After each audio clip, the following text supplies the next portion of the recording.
Next month marks 4 years since 12-year-old Tamir Rice was shot and killed by a Cleveland police officer. That officer was responding to reports of a black male threatening people at a park with a gun. And it turned out Rice was playing outside a rec center with a toy gun.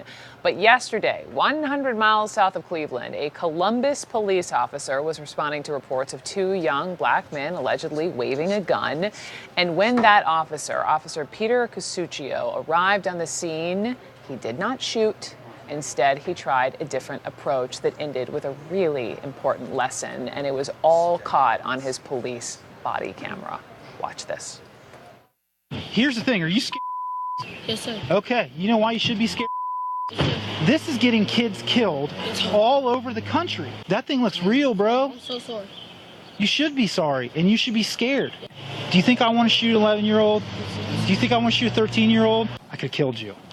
I want you to think about that tonight when you go to bed. You could be gone. Again, that officer, Peter Casuccio with the Columbus Police Department, is with me now. Officer Casuccio, thank you so much for just being with me. And what a lesson for those two boys. I read that you said you went into dad mode. How do you mean? Yeah. So I'm a dad. I mean, I have a child of my own. I have another one on the way. He's due in February. Congratulations. Yeah, thanks. You have an obligation when you put this uniform on to take a parental role sometimes, right? If you have two kids in front of you and it almost ended in deadly force, you have an obligation as a steward of your community and to the men and women you work with to grab them by the ear and sit them down and say, "Hey, man, this is not the way it works. This is getting kids of all colors, from all different types of neighborhoods, killed on a almost, I hate to say it, annual basis at this point." It is. That's the truth. And good on you for doing what you did. And I'm just wondering, do you think the majority of your colleagues would have done the same thing? Yeah, I absolutely do. These types of encounters are not uncommon.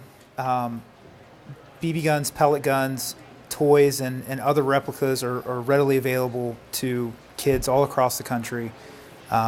Unfortunately, as a young adult, you don't always understand the gravity of your decisions, right? You think that you might just simply be playing with your friends, or you're going to show off, or something you've seen on TV. As a law enforcement officer, you have nanoseconds to make a decision, and I feel that out of my 800,000 brothers and sisters nationwide, they absolutely would do the same thing I did.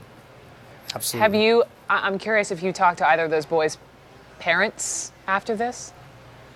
Yeah. So actually both parents responded. Well, the mother of the 13-year-old responded to scene. He was actually on his way home from a football game. I mean, if you want to talk about how tragic things could have been, that's how tragic they could have been, right? Here's a 13-year-old kid who just finished playing a football game and then is in a deadly force encounter with a police officer. His coach actually stopped.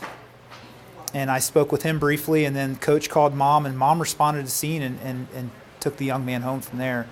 And the 11-year-old was, believe me, more than happy to walk home by himself afterwards. And I told him, no, you're coming with me. We're going to go talk to mom about this. I think that mom needs to know what happened. And yeah, she does. She does. And, not only did you do this, I do want to ask you before I let you go about Cops and Barbers. It's a community program. You started with your barber. What are you guys doing? Yep. So Cops and Barbers is a program we do every fall. We take 20 kids this year. We're hoping to grow it next year. We eventually hope for it to be nationwide. You pair police officers with barbers in the inner city. Right before young men go back to school, we get them a haircut, and we provide them with the basic school supplies. The theory behind it is to give them a little confidence and help make them successful, because that's kind of what it's all about. We need more Peter Casuccios in the world. Officer Casuccio, thank you so much.